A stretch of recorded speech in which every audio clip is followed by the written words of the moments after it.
trabajo para el área de responsabilidad social y empresarial de una empresa colombiana.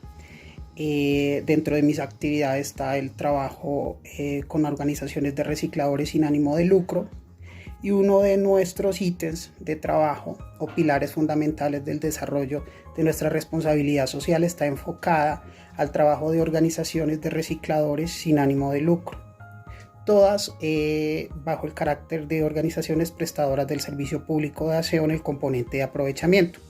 Resulta que en Colombia existen dos tipos de servicio público de aseo. El de ordinarios, el que todos nosotros conocemos, en el cual los carros recolectores de basura pasan por el frente de nuestras casas, viviendas, conjuntos residenciales, recogiéndonos los residuos, pero también encontramos una población que por más de 60 o 70 años ha permanecido en el anonimato. Sabemos que existen los recicladores, pero no sabemos quiénes son, ni cuándo pasan por nuestra casa, conjunto residencial o nuestro barrio, ni cómo se llaman.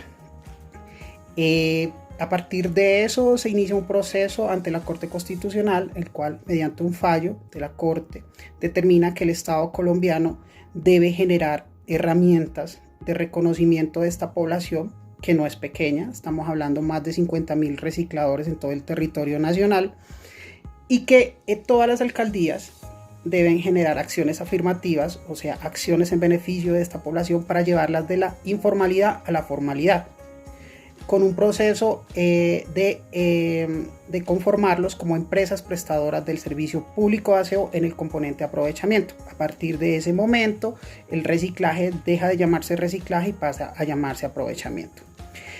Para eso, el gobierno encamina al Ministerio de Vivienda, Ciudad y Territorio el proceso de reconocimiento y de legislación para generar una política pública en favor de esta población.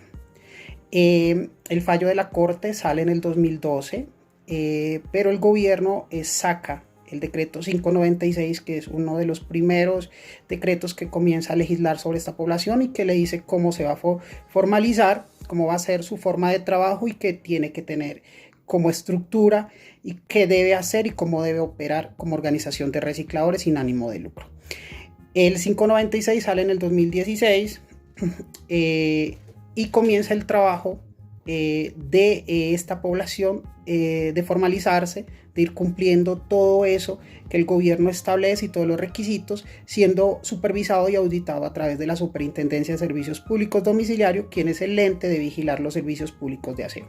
Como lo dije, es un servicio público de aseo y por eso pertenece al Ministerio de Vivienda, Ciudad y Territorio, el encargado de generar la política pública, normas, leyes, decretos y resoluciones para todo el tema de servicios públicos de aseo. Cualquier persona pensaría que hace parte del Ministerio de Ambiente, pero al ser un servicio público de aseo hace parte del Ministerio de Vivienda. Junto con este decreto 596, el gobierno busca a corto plazo fortalecer estas organizaciones en estructura, en operación y en todo lo que beneficie la prestación del servicio. Y por eso decide trabajar en el desarrollo de otro decreto que se llama el 1407. El decreto 1407 aparece en el 2018, lo comenzamos a trabajar desde el 2016 y se llama Incentivo al Aprovechamiento y Tratamiento. Aprovechamiento, reciclaje y tratamiento, todo el tema de orgánicos, aguas residuales y todo lo que genere un residuo diferente al reciclaje.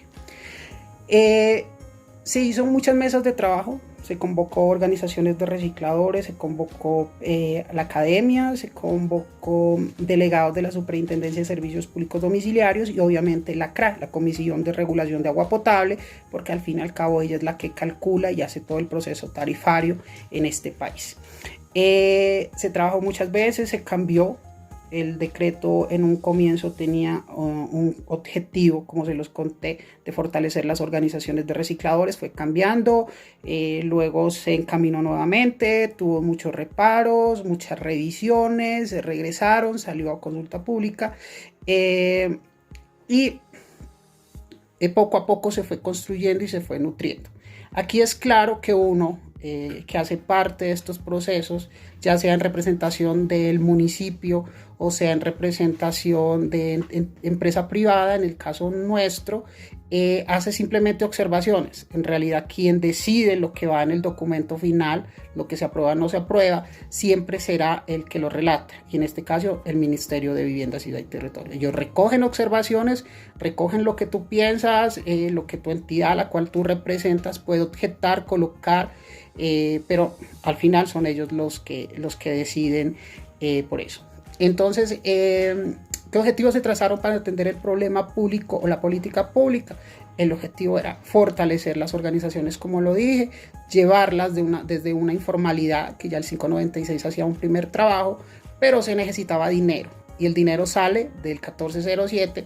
¿Por qué? Porque el 1407 obliga a los municipios a cobrarnos una tasa más por tonelada depositada en relleno sanitario en nuestra factura. Nosotros nunca nos damos cuenta, pero no la cobran, y ese dinero va a una cuenta de las alcaldías, administrado por Alcaldía, Gobernación y un delegado del Ministerio de Vivienda, y las organizaciones de recicladores, en su carácter de empresas de aseo, en el componente de aprovechamiento, presentan los proyectos y se hacen merecedoras a ese tipo de incentivos de dinero.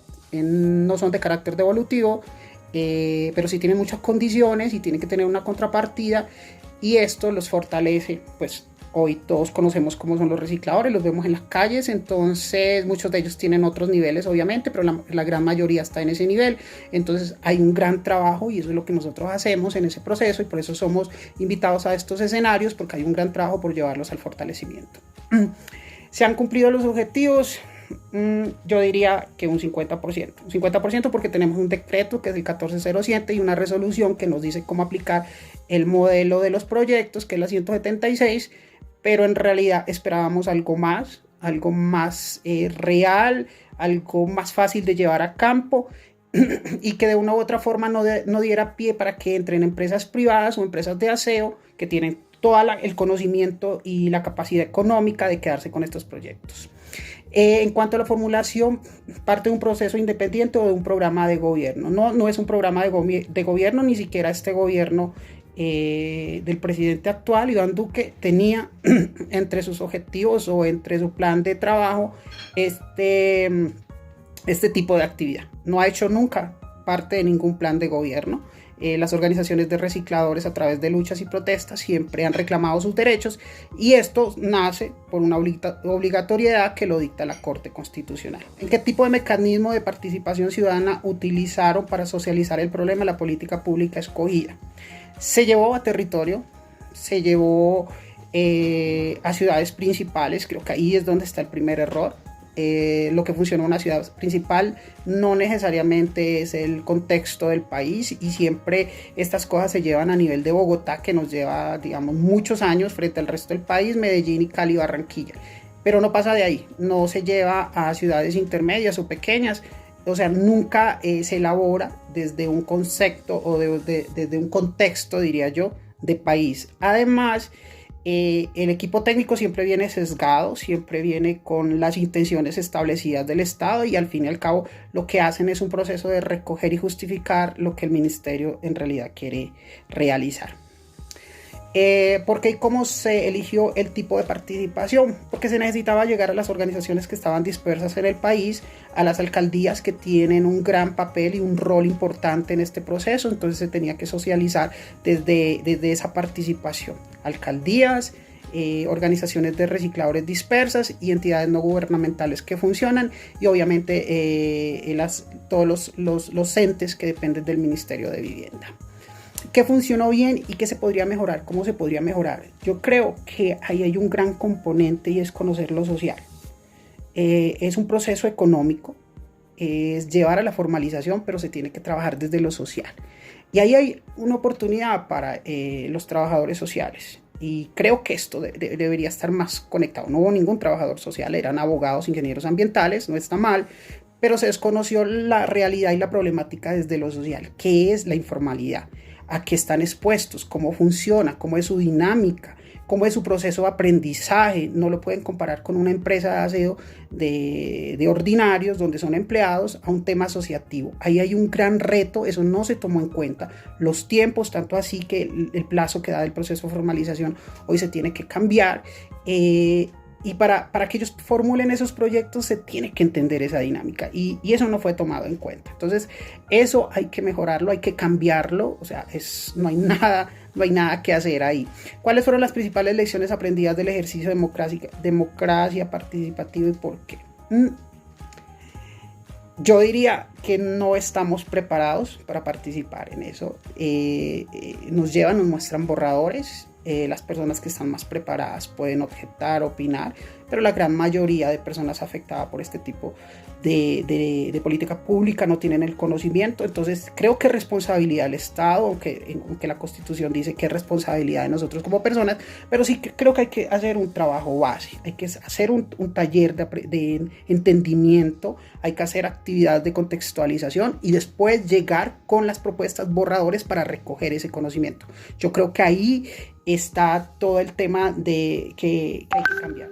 Y eso es muy importante, y la participación no solo es para dar una oportunidad, sino también para que esa oportunidad sea de verdad democrática y que lo que se trabaja y lo que se reconoce y lo que se recoge de información sea válido.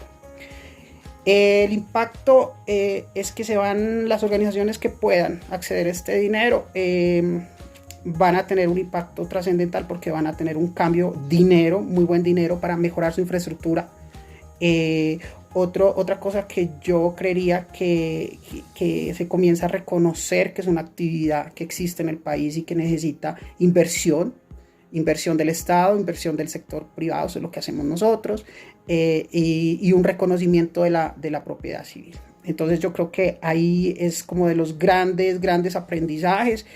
Otro de los grandes aprendizajes para uno es que no todo lo que uno piensa que debe salir es lo que sale en el documento final, y que siempre van a haber intereses políticos, y los intereses políticos no siempre son en favor de la población por la cual se regula o se legisla. Y creo que esta es una gran oportunidad, como lo dije anterior, en el papel de trabajador social, de influenciar, de dirigir a un trabajo de base de la pirámide. Las organizaciones de recicladores por lo general están en la base de la pirámide, pero aún se necesita desarrollar un trabajo más a fondo y que ese trabajo sea entendido y reconocido por el Estado. El Estado ve los recicladores como un espejo o una pared puesto ahí, pero no entiende qué hay atrás de eso. Y hay un sinnúmero de complejidades, personas trabajadoras dedicadas por años, sus abuelos, sus papás han sido recicladores. Eso hay que reconocerlo y eso hay que trabajarlo, hay que tenerlo en cuenta para este tipo de actividades. Ahí está el gran papel, el gran rol de trabajar por esa población. Muchas gracias.